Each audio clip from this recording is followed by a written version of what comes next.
Hello guys, അങ്ങനെ ഒരുപാട് നാളത്തെ ഇടവേളയ്ക്ക് ശേഷം 4 മണിക്ക് ഞാൻ എൻ്റെ കൂട്ടുകാരോടൊപ്പം വെളിയിലിറങ്ങിയതാണ്. അപ്പം ഇത് എൻ്റെ വീടിൻ്റെ തൊട്ടടുത്താണ്. ഈ മൾബറി ചെടിയിൽ ഒരുപാട് മൾബറി കായ്ച്ചിട്ടുണ്ട്. എത്ര പേർക്കറിയാം ഈ മൾബറിയുടെ ഇല നമ്മൾ തോരൻ വെക്കാൻ യൂസ് ചെയ്യാമെന്ന്?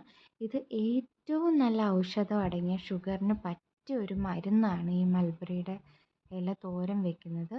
അപ്പം ഞാനത് ഒരു വട്ടം ട്രൈ ചെയ്ത് നോക്കി. വളരെ ടേസ്റ്റാണ്. കുറച്ച് ചമ്മന്തി ഒരു ഉണക്കമീനൂടെ ഉണ്ടായിരുന്നുണ്ടെങ്കിൽ പിന്നെ വളരെ പക്കാണ്, ഒന്നും പറയാനില്ല ചോറ് തിന്നുന്ന കാര്യത്തിൽ. അങ്ങനെ എൻ്റെ കൂട്ടുകാരൊക്കെ അവർക്ക് കിട്ടിയ മൾബറിയൊക്കെ എൻ്റെ കയ്യിൽ കൊണ്ടു തന്ന് ഞങ്ങളത് ശേഖരിച്ചു. ശേഷം ഞാൻ അവരെ ഇടയ്ക്കൊക്കെ വഴക്ക് പറഞ്ഞായിരുന്നു. കാരണം അവർ ഈ ഇലകളൊക്കെ പറിച്ച് വെറുതെ തറയിലൊക്കെ ഇടുമ്പം അത്രയും വേസ്റ്റായി പോകല്ലേ എന്ന് ഓർത്തിട്ട് ഞാൻ അവരെ വഴക്കൊക്കെ ആയപ്പോഴത്തേക്ക് പിന്നെ ഞാൻ അവരുടെ കൂടെ ചേർന്നു. അപ്പം അവർ ഇതേപോലെ അവരുടെ അറിവിൽ പറഞ്ഞു, ഈ മൾബറിയുടെ കമ്പ് നട്ട് കഴിഞ്ഞാൽ നമ്മുടെ വീട്ടിലും കിളിക്കുന്ന. അതിനെപ്പറ്റി അറിയത്തില്ല, അറിയാവുന്നവരുണ്ട് പറഞ്ഞു തരണേ.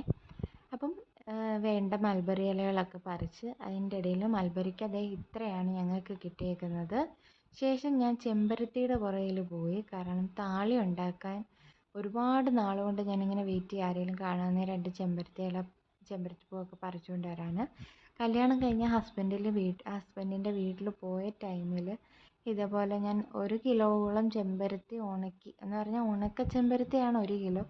അത്രയ്ക്ക് ഞാൻ ചെമ്പരത്തി ഉണക്കി അവിടെ കൊണ്ടുവരുന്നു. കാരണം തലേന്ന് 2 വെള്ളത്തിൽ ഇട്ടാൽ പിറ്റേന്ന് ആകുമ്പോഴത്തേക്ക് ആ വെള്ളം നല്ല കുറുകുറായിട്ട് ഷാമ്പുവിന് പകരം ഞാൻ യൂസ് ചെയ്യാറായിരുന്നു എൻ്റെ തലയിൽ ഞാൻ വേറെ ഷാമ്പു ഒന്നും ഇടാറേ ഉണ്ടായിരുന്നില്ല.